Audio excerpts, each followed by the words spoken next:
Isu keberadaan kelompok LGBT dalam lingkungan TNI Polri kembali mengemuka dalam beberapa hari terakhir.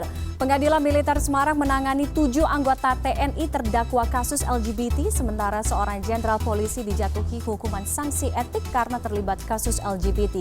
Lalu apa yang menyebabkan munculnya kasus-kasus LGBT dalam tubuh TNI Polri? Hingga sore ini kami juga mencoba untuk menghubungi pihak Puspen TNI, namun belum ada yang menyanggupi permohonan wawancara kami. Dan malam ini kita akan bahas bersama Hairul Fahmi, pengamat militer ISIS atau Institute for Security and Strategic Studies. Pak Fahmi, selamat malam. Selamat malam, Mbak Tiffany. Oke, simpel sekali. Kenapa isu-isu atau kasus-kasus LGBT ini sekarang kita temukan di balik seragam TNI Polri, Pak Fahmi? Ya, sebenarnya ini kan bukan baru ya. Cuman ya mungkin belakangan karena mungkin semakin banyak ya, makin banyak dan kemudian lebih atraktif mungkin ya. Jadi menjadi menarik belakangan dan kemudian bisa jadi juga sudah mulai mengganggu katakanlah kinerja atau performa di kedua lembaga ini. Itu yang mungkin menjadi menjadikan isu LGBT ini kemudian menjadi mencuat ya belakangan ini di tubuh TNI Polri. Tapi yang kita lihat kemudian memang ada perbedaan ya antara langkah yang diambil oleh TNI maupun kepolisian dalam menyikapi personilnya yang terlibat dalam kasus-kasus disorientasi seksual ini, gitu ya. Yang satu di TNI misalnya diambil langkah hukum melalui pidana mahkamah militer, kemudian yang di kepolisian diselesaikan dengan persidangan etik. Nah ini kan berbeda sebenarnya ya. Tapi bisa dilakukan sampai dengan yang melalui mahkamah militer kemudian sampai dengan pemecatan, bahkan ada yang sudah sampai kasasi di Mahkamah Agung dan jika hasilnya tetap diberhentikan ya. Sementara yang di kepolisian kalau nggak salah hanya demosi 3 tahun kalau nggak salah itu kan yang terakhir. Oke, terhadap 2 sanksi itu yang tadi Anda sebutkan berbeda, pendapat Anda seperti apa? Apakah ini cukup, wajar, atau sebenarnya Anda melihat harusnya tidak seperti ini? Ya saya kira ini mungkin ada perbedaan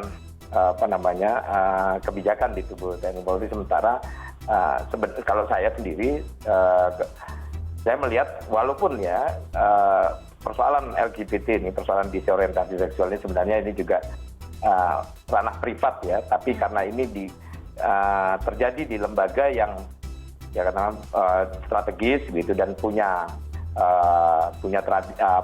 norma-normanya sendiri ya, melalui prajurit, kemudian Sabta Marga, dan kalau di kepolisian ada ini juga ya, etika profesi juga.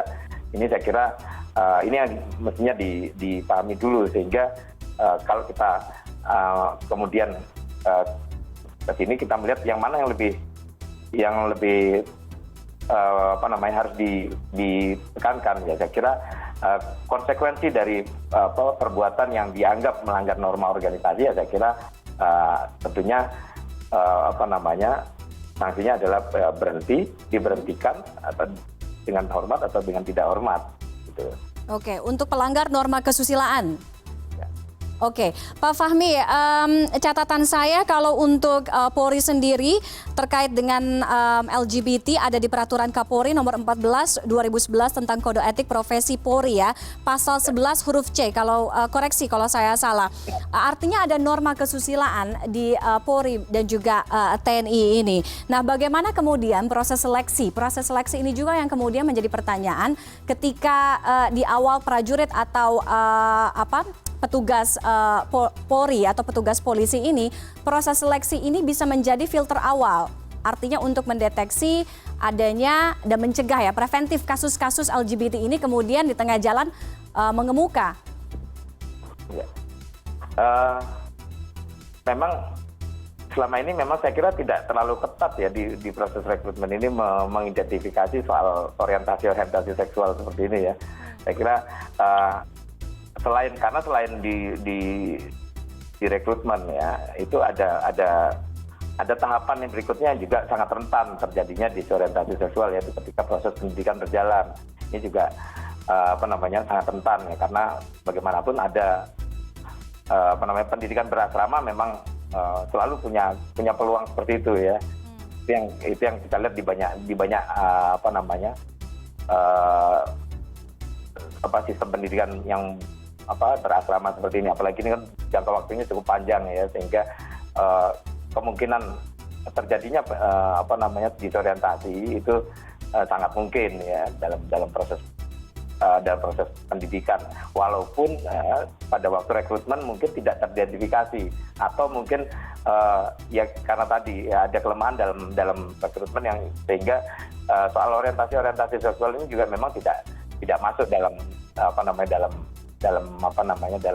amatan gitu ya ketika seleksi. Oke, kalau tadi Pak Fahmi sampaikan bahwa di pendidikan asrama itu salah satu yang rentan, kedua ya, setelah kalau misalnya di awal, di seleksi awal tidak terlalu kelihatan atau tidak masuk radarnya. Kemudian di pendidikan asrama, artinya dalam pendidikan asrama ini pengawasannya harus sangat ketat dong. Dan selama ini itu yang miss. Ya, saya kira selama ini kita seolah mengesampingkan ya kemungkinan terjadinya praktek-praktek disorientasi seksual ini di dalam lingkungan asrama ya. Walaupun sebenarnya ada banyak contoh ya dalam kehidupan masyarakat kita ya terkait pendidikan berasrama ini, apalagi yang durasinya cukup panjang, mereka 24 jam berinteraksi ya, komunitasnya ya itu saja dan itu juga terjadi pada kasus-kasus lain, misalnya di penjara, di lingkungan lembaga pemasyarakatan kan, cerita-cerita semacam itu juga ada. Sehingga kita lihat mungkin ke depan ya pola pembinaan dan pengasuhan di asrama juga perlu lebih antisipatif terhadap peluang terjadinya hal semacam ini. Artinya harus lebih cermat, lebih hati-hati dalam melakukan pembinaan dan pengasuhan ini. Oke, pola pembinaan dan pengasuhan khususnya saat berada di asrama yang tepat seperti apa menurut Anda, Pak Fahmi? Agar ini tidak mencegah ya kejadian kasus serupa terulang kembali. Saya kira ini memang sebenarnya gampang-gampang sulit ya ditangani, karena tidak mungkin juga kita 24 jam terus-menerus pengawasan dilakukan, terus selalu ada peluang terjadinya seperti ini. Sehingga saya kira pengasuhan dalam pembinaan dan pengasuhan ini ya paling penting aspek mental ya kan, aspek mental, kemudian adanya saluran-saluran, katakanlah saluran-saluran ini ya, mungkin katakanlah pelampiasan stres gitu ya. Potensi depresi kan selalu juga ada dalam kehidupan asrama ya, kehidupan yang seperti itu ya. Sehingga kanal-kanal ya untuk bagaimana mereka menyalurkan ya stresnya itu juga perlu perlu difasilitasi gitu ya. Oke. Termasuk fasilitasi pendampingan psikologis. Apakah selama mendapatkan pendidikan di asrama, mereka-mereka ini mendapatkan pendampingan psikologis kah? Ya, selama ini kan ya memang ada fasilitas pendampingan psikologis, saya kira ada, tapi saya tidak yakin ya selama ini pendampingan psikologis ini sampai menjangkau hal yang lebih dalam gitu ya, dalam konteks permasalahan para siswa gitu ya. Itu yang kemudian mungkin ke depan kita perlu lebih tekankan bahwa pola asuh dan pola pendampingan psikologi ini perlu lebih ditekankan lagi gitu ya. Sehingga ketemu formula yang ya katakanlah mungkin lebih antisipatif tadi ya. Walaupun saya kira tidak akan bisa 100% menghindarkan peluang terjadinya praktek disorientasi seksual ini.